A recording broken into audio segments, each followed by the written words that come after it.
Hello, I'm Jessica Ryan Keeney. I am an attorney licensed to practice law in the state of California. I practice primarily family law. I am the attorney for two small Northern California Department of Child Support Service offices. That's in two different counties. And today I'm going to tell you the difference between an answer and a responsive declaration in a child support case in which the Department of Child Support Services is involved. You will often hear this referred to as a 4D case or a 4D child support case. Here we've got an answer to complaint or supplemental complaint regarding parental obligation. You'll often hear this called the answer or the answer to the summons and complaint. It's form FL 610. I can never remember the form numbers. I prefer to go by the form names because if you slightly mess up the number, it's hard for me to tell what you're talking about. If you slightly mess up the name, I can tell what you're talking about. This is the response to Governmental Notice of Motion or Order to Show Cause. It is FL 685. You'll often hear this called response or responsive declaration. There's actually another document in the family law judicial council forms called a responsive declaration. And I sometimes see people fill that form out instead of this form. This form will actually be served on you by the Department of Child Support Services. So what's the difference between the two? I did a video on filling out a response already. At some point, I'll do a video about filling out an answer. The answer happens in the beginning of the case. The response happens after a motion has been filed. So after a party has asked the court to make a court order by filing a motion of some sort. It can be a request for order. If the Department of Child Support Services files it, it's going to be a notice of motion. It can also be an order to show cause. When the case first starts, the Department of Child Support Services is going to try to get information from both parents. The custodial parent, that's the parent receiving child support, and the non-custodial parent, that's the parent paying child support. Will run a guideline calculation, will fill out a summons and complaint, file that with the court with a proposed judgment attached. That's going to open up the child support case with the court, and it's going to tell the court and the non-custodial parent what the Department of Child Support Services, also known as DCSS, also known as the department, is asking for. Once that summons and complaint is filed with the court, the non-custodial parent will be served, either personally or by mail. And I'm going to say you as though I'm speaking to the non-custodial parent right now. So you can come into the department to get served personally in the office. Process server can be sent out to serve you, or you can be served by mail, and then you fill out and return a notice and acknowledgement of receipt. My son just came in the room. What's up, baby? What are you doing? I'm filming a video. Will you let me? You might like the order the department's asking for. You might not. The department might not have had all your information when they did the calculation. Your information may have changed. Your job may have changed. Your income may have changed. Whatever the case may be. I always encourage my private clients to file an answer so that nothing in the case happens without them. So it's up to you to decide if you're going to file an answer or not, but I'm going to assume that you're going to. You'll flip through, you'll see what the department's asking for, and then you'll fill out the answer to complaint or supplemental complaint regarding parental obligations. That's form FL 610. And if you like what the department's asking for, then you can just say that you agree with what the department's asking for. If you don't agree with what the department's asking for, then you need to explain what you're asking for and what you want instead. Then you need to have someone over the age of 18 and not a party to the case serve this answer on the Department of Child Support Services and fill out a proof of service. You can serve it by mail and then have the original and 2 copies of the answer and the original and 2 copies of the proof of service filed with the court. Now, there are some things that I want you to know.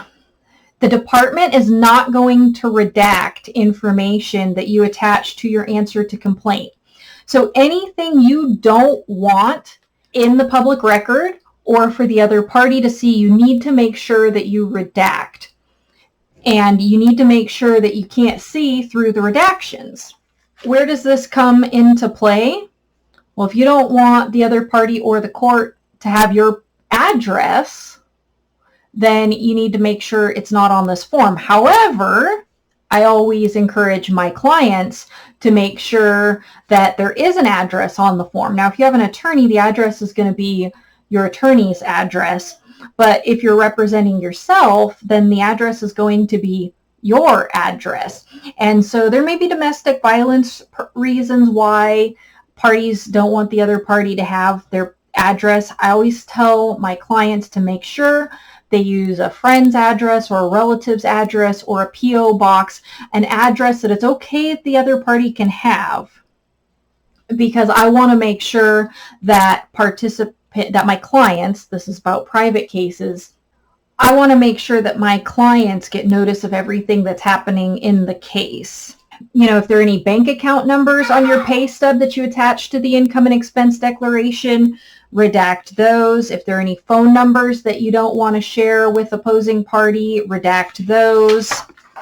This health insurance form, you need to fill out the visitation verification as well, because particularly if you don't agree with the parenting time that the department used in their calculation. And again, in a later video, I'll go over filling out these documents. This is just a brief overview. This health insurance information, make sure that you redact your social security number and anything that could be used for identity theft purposes.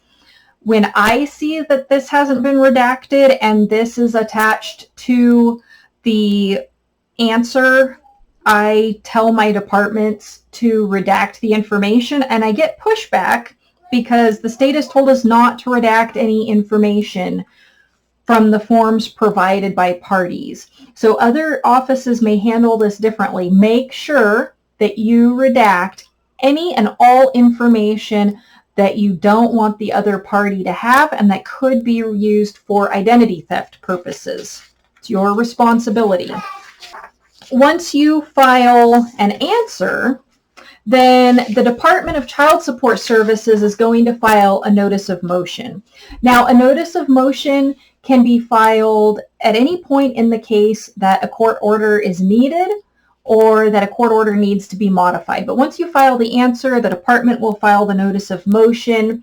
And if you provided new information, the department may use that new information in drafting the notice of motion. They may even run a new calculation. You're going to get served with this notice of motion. You're going to be served by mail most likely because the court has jurisdiction over you because you filed an answer. And you now have the opportunity to file a response. You're going to get a bunch of stuff with this notice of motion. I went over it in another video. I'm not going to go over it now. I also went over how to fill out a response to a governmental notice of motion or order to show cause. I sometimes see people use the responsive declaration to the request for order. They're different documents. They do the same thing. I haven't seen it be a problem. But anyway, this response is how you tell the court if you do or don't agree with what's being asked for in the notice of motion, and it's also how you give the court and the department any other information that you need them to have. For example, your income might have changed, your employer might have changed, your timeshare might have changed between the time you filed the answer and the time you got served with the notice of motion. So you're going to, again, go through the document, the response, fill it out, let the court and the department know what you want, and attach any information you need them to have. Keep in mind, again, the department is not responsible for redacting any personal information that the other party can't have or that could be used for identity theft. So make sure you redact bank accounts, social security numbers, things of that nature. Once you've filled out this response, you're going to have somebody over the age of 18 and not a party to the case serve a copy on the Department of Child Support Services and serve a copy on the other party. Now, you may not have the other parent's address. If that's the case, go ahead, let Department of Child Support Services know that and ask the department to serve a copy of your response on the other party for you.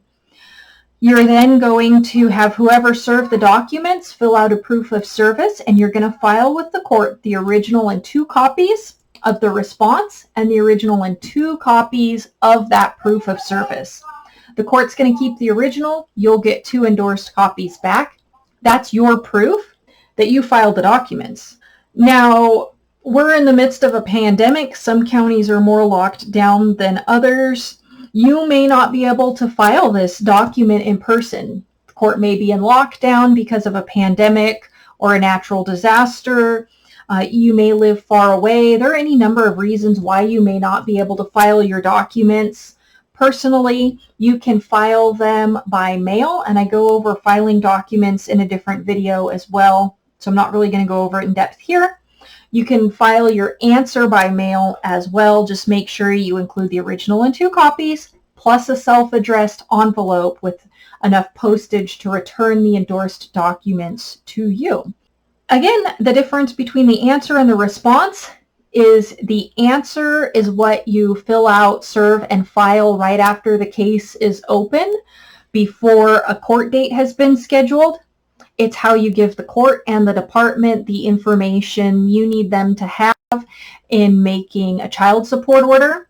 That answer is going to trigger the department to file a notice of motion, and then you're going to get the response along with the notice of motion that you can fill out. That notice of motion is going to tell you and the other party exactly what the court is asking for. Exactly what the department is asking for. It's going to tell the court what the department's asking for as well. That's your opportunity to fill out the response so that you can let the court know, yes, I agree with what the department's asking for. No, I don't agree with what the department's asking for. This is what I want the court to order. This is why I want the court to order it, and provide all supporting documents. If you have any questions, put them in the comments below. I can't provide legal advice, but I can tell you how I often see these matters handled. Oh, I'd also like to say again that at any point in the case, any party can file a notice of motion to change an order or get an order for the first time. And each time a notice of motion is filed, you will have an opportunity to fill out and file a response. If you don't fill out, serve, and file a response, then the court can give the other party what they asked for without taking your information into consideration. Also, to make sure that nothing happens in the case without you, show up at your hearing. You never know what's going to happen. Different counties handle these things differently, but the court may order something different than what the department asked for. And if you're not there to tell the court what you need them to know and why you do or don't agree with what they're about to order, then it could be problematic for you. Thank you for watching my video. And if there are any other child support, 40 child support topics that you'd like covered, please put that in the comments below.